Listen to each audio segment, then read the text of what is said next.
Well, good morning, everybody. Thank you so much for joining us on this beautiful North Dakota Saturday morning. We're very grateful to be inside and hopefully not having to go too far today. I want to welcome everybody and let you know that we are here to talk about our upcoming performance for the Minot Symphony, Simple is Better. And I'm going to let Tim and Efrain and everybody talk about that a little bit more in detail as we get going here. We are offering 2 live performances coming up next week, and we're super excited about that. Of course, we are following the CDC and the state and local MSU safety guidelines. Social distancing will be in place for all patrons as well as our musicians. Masks are required at all times, covering nose to chin. And we do ask in 100% participation from everybody. Our musicians will be masked as well. And trust me, if they can play for an hour and a half with their mask on, we can sit and enjoy the concert with our masks on as well. We have live performance on Thursday at 7:30. That is February 4th. And then again, Saturday, February 6th, and that is at 3 in the afternoon.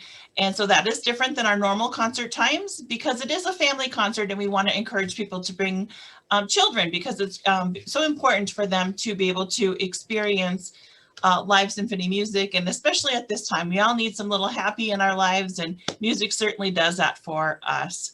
So tickets are available. You can give me a call in the office at 858-4228 or visit MinotSymphony.com. For a while, as soon as those numbers get close to our 200 capacity, I will shut that off and then you'll just give me a call in the office. So without further ado, I am going to introduce our host this morning, Mr. Tim Baumann, and he is not only an oboist in the Minot Symphony, him and his wife Christine are the camp directors at the International Music Camp. So Tim, go ahead and take it away. Awesome. Well, thank you very much, Ellen, and thank you for the opportunity to lead this conversation today. It's been super fun to prepare for, and like I said earlier, I feel like I'm in the chat room with so many great Minot musicians here. It's just such an honor and a privilege.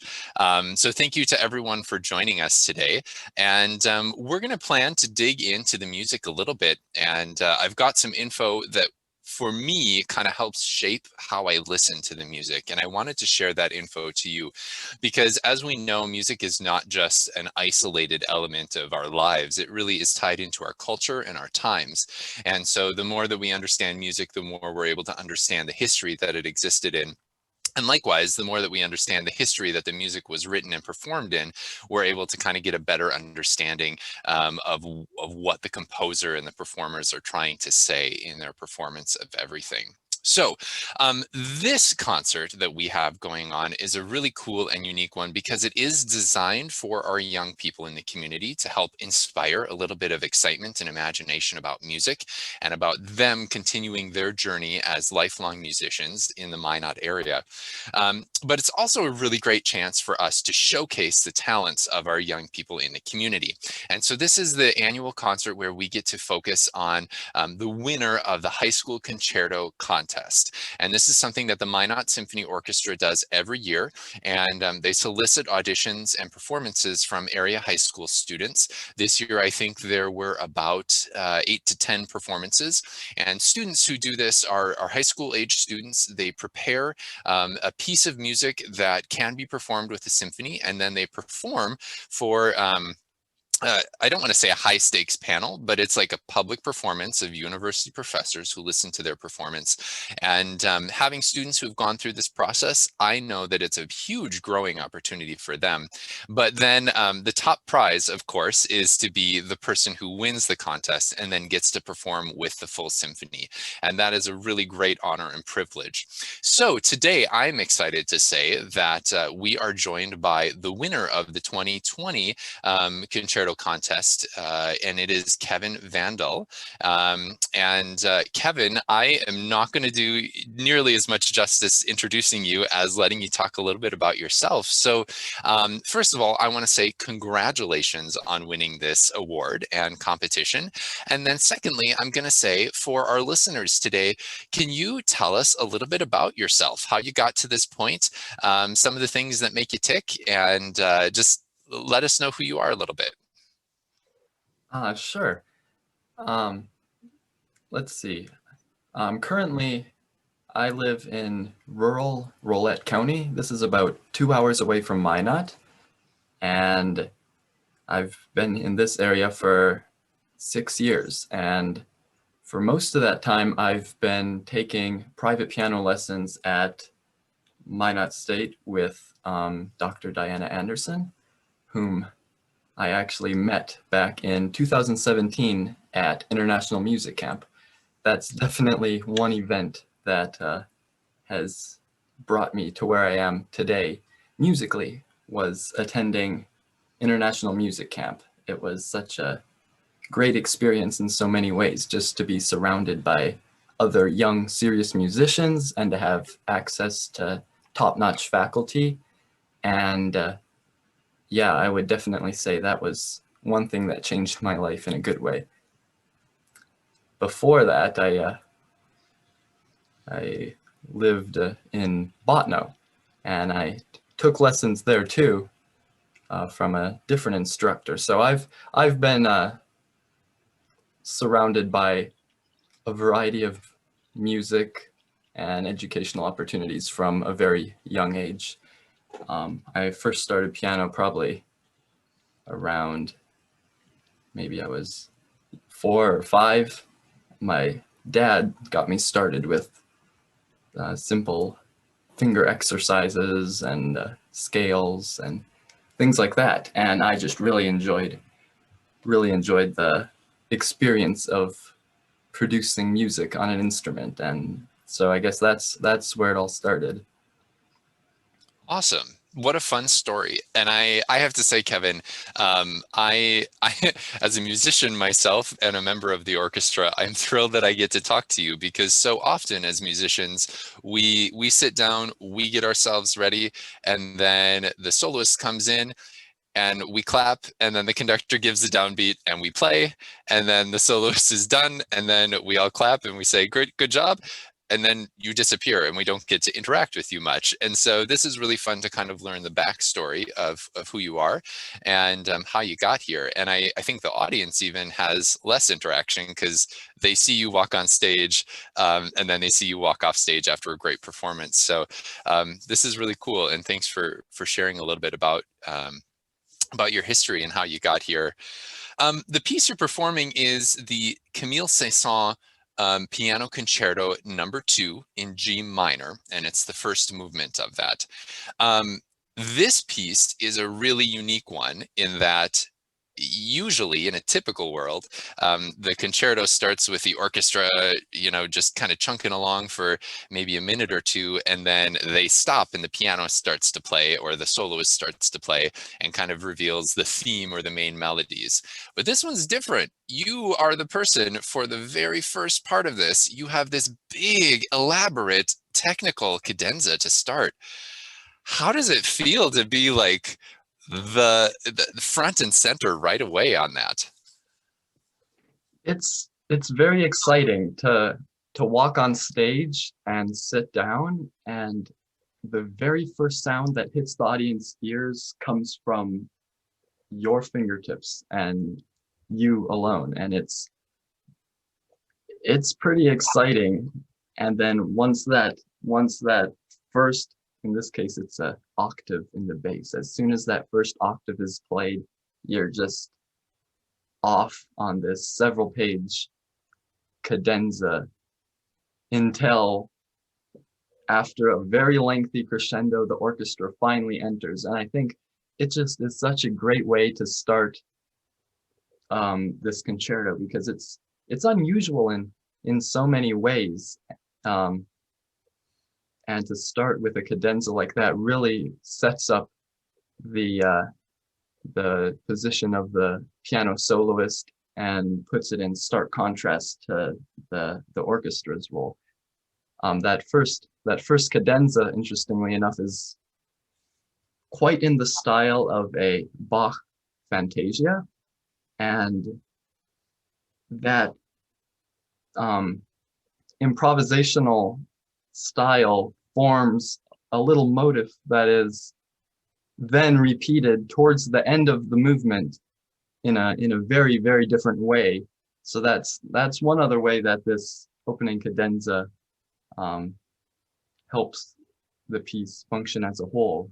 It provides melodic material that's altered and built upon for the rest of the 13 minutes of this movement. So yeah, it's a really cool way to begin a piece of music, I think. Wonderful. Thanks for sharing that. In listening and kind of preparing for this conversation and studying the piece a little bit, it is a haunting piece of music. The melodies just kind of, I seep into your very being. You kind of can't escape it. I'm curious, what are some of your favorite parts for the listeners? What excites you about this piece, in addition to the cadenza that you just talked about? In a lot of ways, I think Saint-Saëns was experimenting with the capabilities of the piano, and not only in form, it's an unusual form, but also in harmonies and melodies, and there's a lot of experimentation going on, especially with the use of range. And now a piano covers quite a lot of sonic territory, and this concerto employs at one point or another pretty much all of it.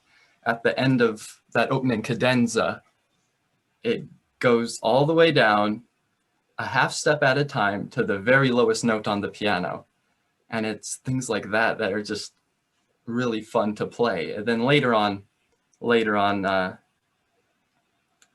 there's a second cadenza, and that one ends up going very close to the highest pitch on the piano.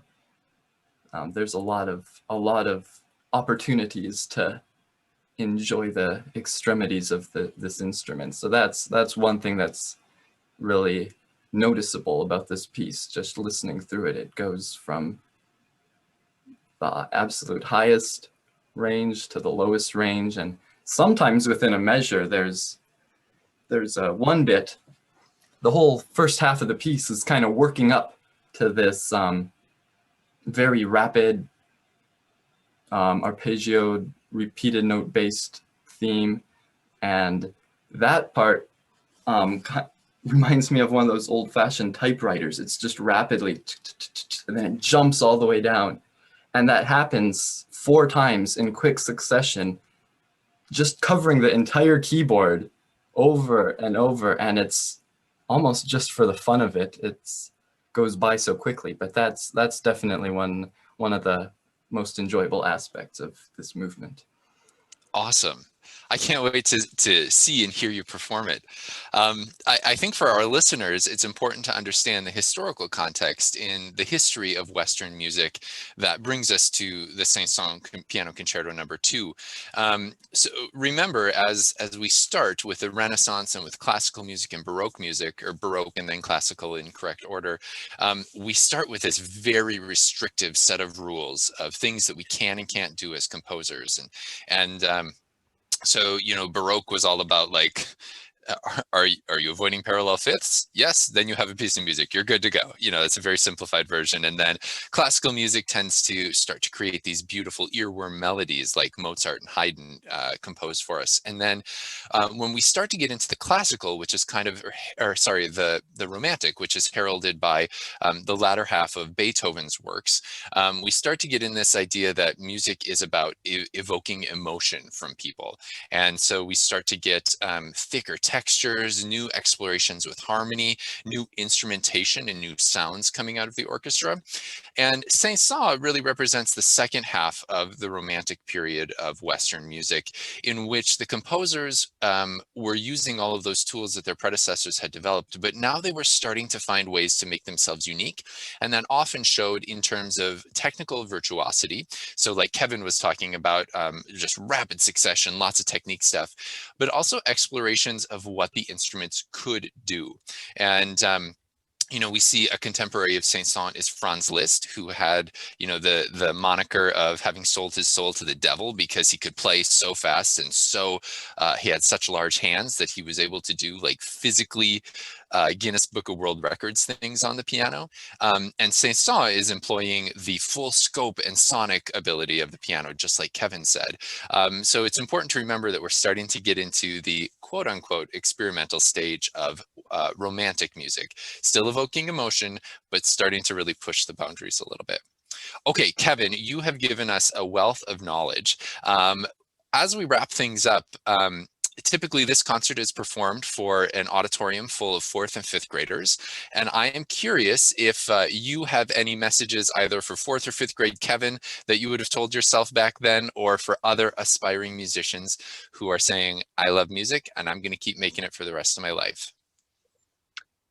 Well, it's hard to give specific advice, I guess, but one thing I would say is if you've discovered some sort of love for music, just keep doing what it is you found you enjoy. And that's kind of the cliche to just to follow your inner passion, but it really is helpful in music anyways to channel whatever desires and interests you find. Just go after them. And that's one of the funnest and perhaps most effective ways of learning and progressing musically, is to just keep continuing going after whatever the next thing is you really want to know about.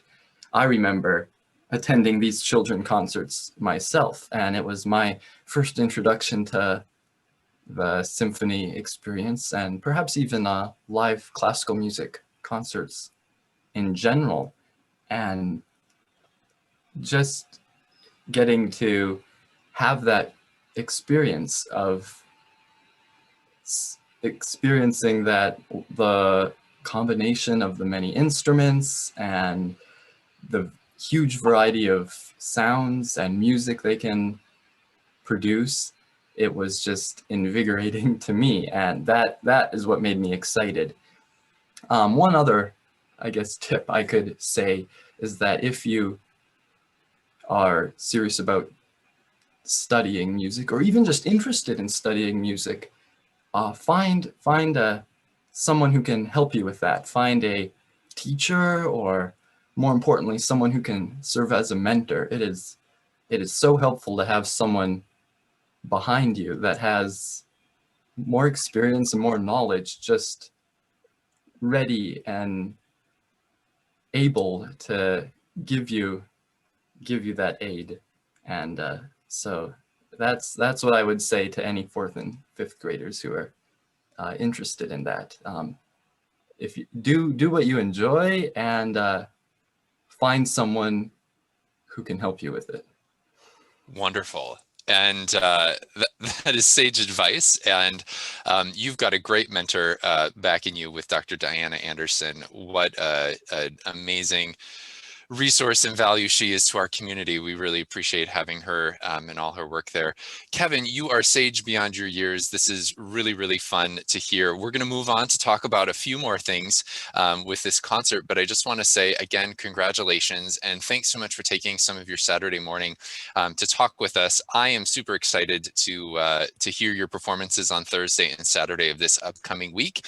And I'm going to say, everyone in the room, let's give Kevin a round of applause, whether it's through your emoticons or if you want to just give him a muted clap on your screen. Thanks so much for joining us. What a treasure to have you performing in our community. So thank you, and have a great day. You too. Thank you so much. All right. Well, moving on, we've got a few minutes to talk about a few of the other pieces coming up on this concert. The next one that I want to talk about a little bit is, I think, a gem of musicology, the way we look at music, and that is the Capriole Suite by Warlock. So as a listener, there's a few things that I think you need to know about before you go into the concert and hear this piece. Number one, this is a set of dances that is based on Renaissance time music rules expectations. So what you hear are sounds and structures that are based on, the 1600s and music that was being written at that time. But it's important to know that David Warlock was actually a modern 20th century composer. I believe he wrote this in the early 1900s. So he was working in a bygone era, if you will. A few things with the Baroque dances. These were intended to be moved to, because back in the Renaissance, you didn't write music just for listening, you wrote music for functional things. And so these were maybe a courtly party, if a royalty person was going to be hosting a whole bunch of people, they would maybe compose a piece of music. So there's 6 movements overall, which means that we don't clap between the movements. We just wait until the very end. And those 6 movements, the first one is the Bass dance. And it's described as a lively dance for older folks in which the dancer's feet, for the most part, slide along the floor. So think of it as low risk dancing for our elderly members of the community. You don't have to worry about jumping or leaping, feet stay on the floor. Second movement is the Pavane, which is a more stately dance. And I should say that all of these names do have specific rules in terms of meter and in terms of feel, but we won't get into that today. So the second movement is the Pavane. The third movement is the Tordion, which is similar in mood to the opening movement. So you're going to hear some similarities between movements 1 and 3. The fourth movement, sorry, is it looks like Bransels, but it's actually pronounced brawl, and it is a fast country dance which works its way into a frenzy, continuously building in speed and excitement. So imagine like Saturday evening barn dance, where you're just making up the dances and you're just moving and jumping around to the music. That's kind of what the brawl is meant to convey, granted Renaissance period fun dancing. So the fifth movement is the pied, I'm going to butcher this, sorry, pied en l'air, or feet in the air. And this is the most popular movement of the suite. Most of them are named after dance names, but this one's named after the dancer's instructions. So if you know anything about French, you know that the first word pied, again, sorry, not a French speaker, represents feet, and in the air is kind of the idea. The movement provides, or the dancers aren't supposed to have their feet on the ground much at all, barely touch the floor. And it's a nice moment of calm before the final movement, which the final movement of the Capriole suite is the matachins, or the sword dance. And it's described as an exhilarating sword dance danced by 4 men in pretend combat. The music is march-like throughout, climaxing in violent dissonances which send the piece hurtling to a close. So as you're listening, you can imagine everyone dancing until you get to the last movement, and then you just imagine a big sword fight. So hopefully that kind of explains a little bit about the Capriole suite so that you can have a little more informed listening there. But moving on to our third segment for today, I want to welcome to the chat our very own conductor and composer, Efrain Amaya. And there's going to be a brass quintet in this concert performing a piece that he wrote. It's a 3-movement piece designed for brass quintet. And let's all just recall together that a brass quintet is 2 trumpets, 1 French horn, 1 trombone, and a tuba. This is kind of a cool piece in that it ties into the simple symphony that we're going to hear later on in the concert, in that it was composed during a very special time in Maestro Amaya's life. So let's first of all say, welcome, Maestro Amaya. It's wonderful to have you on today. Thank you. Thank you. Good morning, everybody. Good to see you all. John Fishpog, great to have you all the way from all the way Kentucky and beyond, as they say. So yeah. So tell me a little bit. You wrote this piece when you were in college, and it kind of reflects what was going on in your brain during your undergrad degree. So I'm wondering what were kind of the musical influences that affected you at that time? Gosh. Well, I guess they've been kind of always the same in a way. I have this list of composers that have influenced me all my life, but I guess, you know, the big names would be, of course, all the Impressionists. I'm very much in love with them. Stravinsky, all that wing of Russians, Prokofiev. Then you have the whole set of let's say North and South American nationalists like Ginastera, even Copland, all those people. Yeah.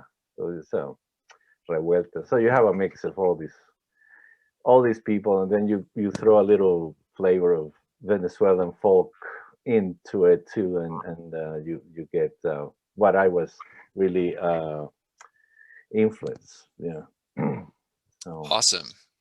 Awesome. Well, I went ahead and listened to, and I even purchased all 3 tracks on Bandcamp, and it was really fun to listen to it. But I found myself after listening haunted once again. I feel like this is the haunting concert a little bit with that opening theme of the first movement. 2 notes, bum bum bum bum bum bum bum. What did you have to work hard to do that, or was it? I mean, is it difficult in simplicity, or was it just a simple, catchy, haunting phrase? well, in a way, I was actually, and this goes, it became kind of like a philosophy of mine. What we became to me, what would be the smallest, reduce this to the smallest possible way, what we would consider a consonant and what we would consider a dissonant. And so the whole thing about having the first thing that you hear is this, this whole step as you're singing, and then opposed to then hearing the half step, throughout. So it's kind of a little bit of my way of creating that tension. So why do we feel a step will be less tension than a half step and stuff like that? So it's just playing with that, and actually, again, that from one pitch, I also have that kind of expanding feeling to it. So how do I, from one note, as we know, orally, supposedly, of course, we don't hear them all, but once you hear a note, you are actually hearing all of them. Infinitely, all the notes are actually present as well. So it's just more a sonoric philosophy, I guess, if you want to go that far. Well, I think you touch on something that's really important for us as listeners to know. I'm a little envious of you and your ability to really distill things down to the simplest form. Because I think we all think that, like, oh, I'm going to write music, I have to have as many notes as possible. Or like, I have to have this soaring melody that just has all these things going on. And you hear it sometimes with some composers where it's just almost too busy to really understand. And then in walks someone like you who just says, in 2 notes, I am going to explain the all the deep concepts of music. Darn, that's awesome. That's just so cool to see. Yeah, well, it's it's just things that you explore while you're missing in college. Of course, at the time, I was. This is kind of the things, and I actually do myself with my students. I walk them through all the standard ensembles, like this student of mine who approached you guys, your woodwind quintet, maybe to play some of what he's writing. So he started with a woodwind, finished a woodwind quintet, now a trio. Now he's finished a woodwind quintet. It's just, so you little by little start learning these different families, writing for these families, to the event you can actually end up writing for a full orchestra. So you know all the families separately, so to speak. So in a way, we composers need to go like Benjamin Britten does with his piece, young composers guide to writing for an orchestra. You gotta go through the families, so you learn how to write for each family, so you're comfortable. And this, at the time, that was my assignment, right, for a brass quintet, kind of standard, ensemble. So, and again, when you're in that position, you wanna, okay, this is, yes, but it's not an assignment really, but it is, but it's not. You have to make it your own, make it relevant to you. So yeah, definitely. Awesome. Well, I challenge you to come back with a young person's guide to composing for the orchestra. And I do have to say, you know, from the musician side of things, I absolutely love getting to work with you, and I really appreciate the music that you put before us that you've worked on, because I think you not only expose us to good composing, period, you do a nice job with things, but I think there's also this richness that we get of you sharing your ties to Latin American folk tunes and musical situations that you then layer or apply to what we're used to in standard Western compositions for the symphony orchestra. And so I think our community and our musical community for sure is richer because of the contributions that you make and the really positive additions that you give to all of us. So thanks for doing that. Yeah, thanks. Thanks. I know there's a few times when we're all busy just, you know, sawing away at all of our technical passages that we may regret that, but there are just so many really positive benefits to the perspective that you bring. So we love it. It's great. Yeah, no, sadly, you know, you were talking about simplicity, but sometimes I do, I don't do that with the technical aspect of playing. I actually tend to challenge performers. Everything, I always put it in that, or well, it depends what I'm writing for. You know, if you're writing for a young, I just finished in the fall a piece for 8 cellos. It was for a youth symphony commission, but so they actually had 8 cellos, but they wanted to go from difficulty. First cello is the hardest part, and going down to the 8th cello would be a simple part. So, you know, that's a challenge. Okay, you have to write something interesting, even for the guy that's going to be playing the 8th cello, but then make it really hard for the first cello. So yeah, you definitely always, even in that mode, the 8th cello need to be challenged, but something that he can play. Yeah, so, but I tend to do that, and Dr. Anderson can actually verify that, because she's been playing some of my piano pieces, and I know she's mentioned my mother a lot of times when she's doing that.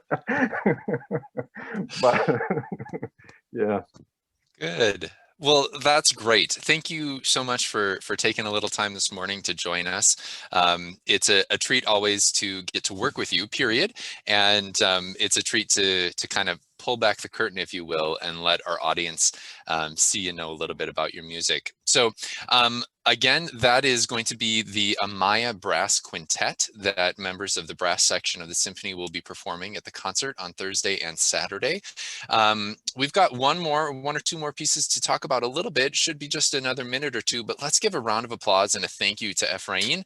Again, if you want to do your muted claps or your emoticons, whatever is most comfortable for you. And Efrain, we'll catch you on stage for Thursday and Saturday. Thanks for all of your work.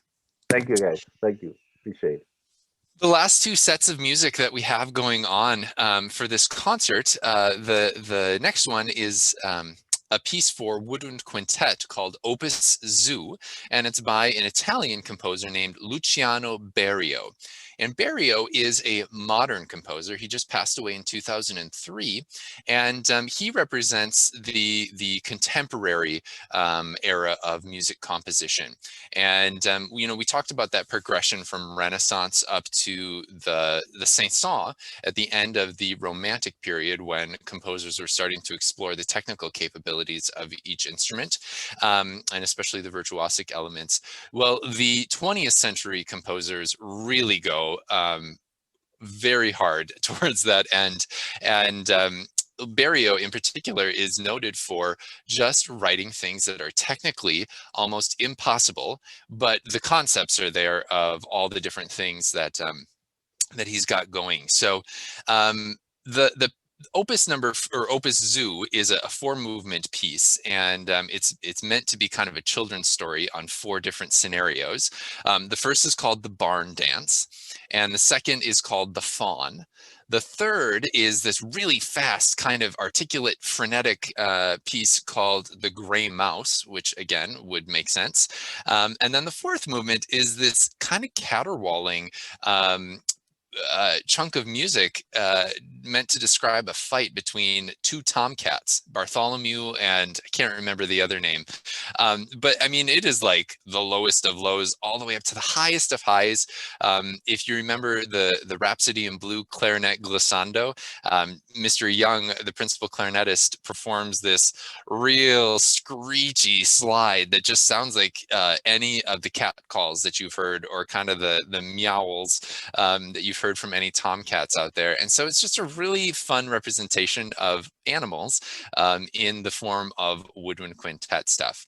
There's also speaking to all of it, and there's some children's story-esque parts of it. And so the members of the quintet, and I'm a member there, we are speaking loudly and dramatically. We're speaking super duper high to represent all the mice, and we're speaking super duper low to represent other animals. And it just turns into this very fun, very unique set of 4 movements for woodwind quintet. There will be subtitles, so you get to find out what the words that we're actually saying are, because sometimes they don't totally make sense if you're just listening with your ears. So that's a pretty cool piece and a neat thing to have on display for everyone. And then the last thing and the last piece of the concert is probably going to be one that you are very familiar with. It's Benjamin Britten's Simple Symphony. It's a 4-movement piece of music, and it's based on a whole bunch of themes that he wrote when he was a child. Under the age of 12, he kind of plunked out a few notes on the piano, wrote a few things down in his schooling, and then very similar to Maestro Amaya, when he was in college, he needed to kind of expound on some compositions. And so he went back to his journal, his composition journal, and took some of those themes and then built on them. And he was a composer who really understood kids and wanted to write for children. So he's also the composer of the Young Person's Guide to the Orchestra that kind of shows all the different instruments. We performed that a few years ago, and it's just, it's really nice to have some things in the repertoire that are accessible for both experienced listeners and musicians like us and those in the orchestra. They're challenging, they're meaty, they're fun to play, they're rewarding to play, but at the same time, they are accessible to kids. So again, I encourage you to take a listen to that ahead of time. It's good, easy listening. It's informed listening. If you have any kids or grandkids, it's something that they would really like to listen to you with. And it's just kind of a cool thing. Plus, each movement has fun names that you'll find in the program.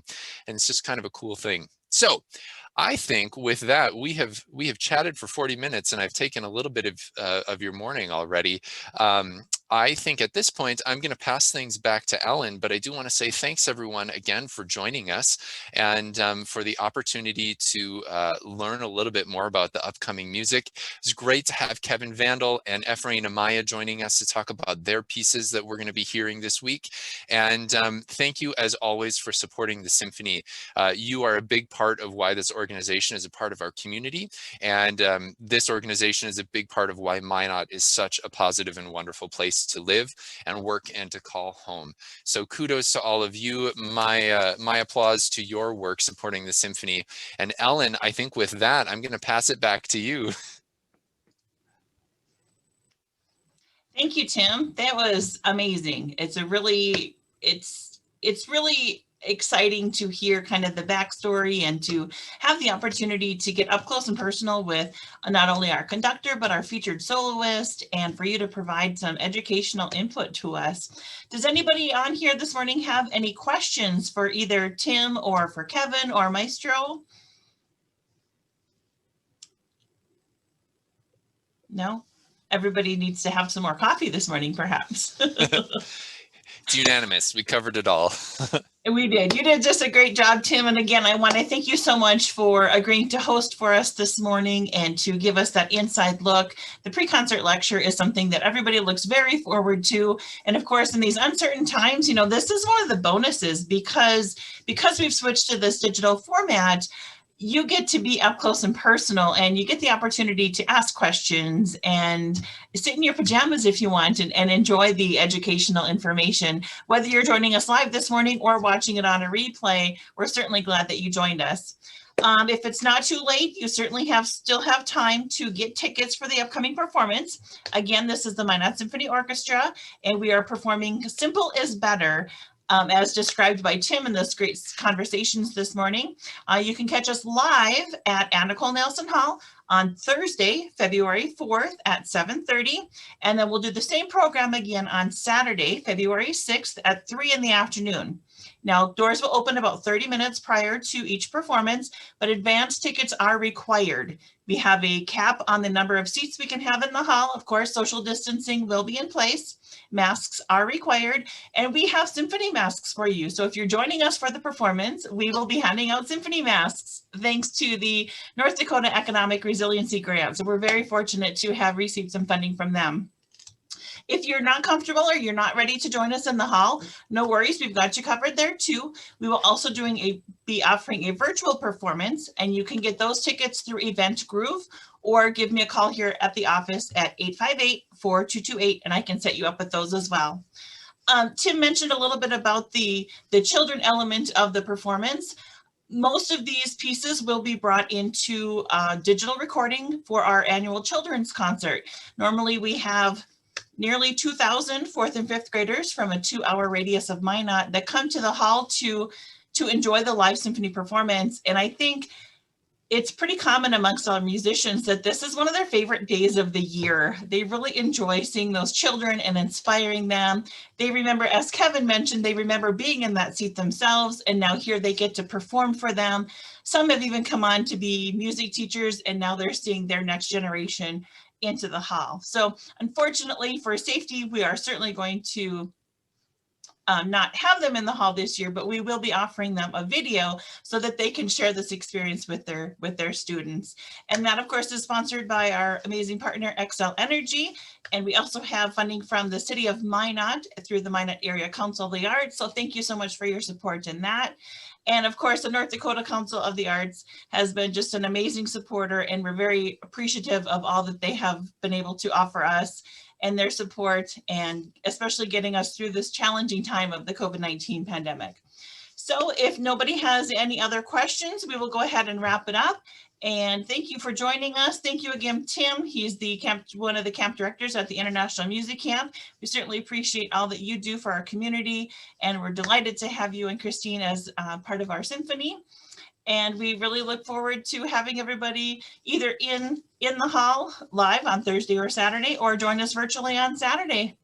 Thanks, everyone, and have a great day.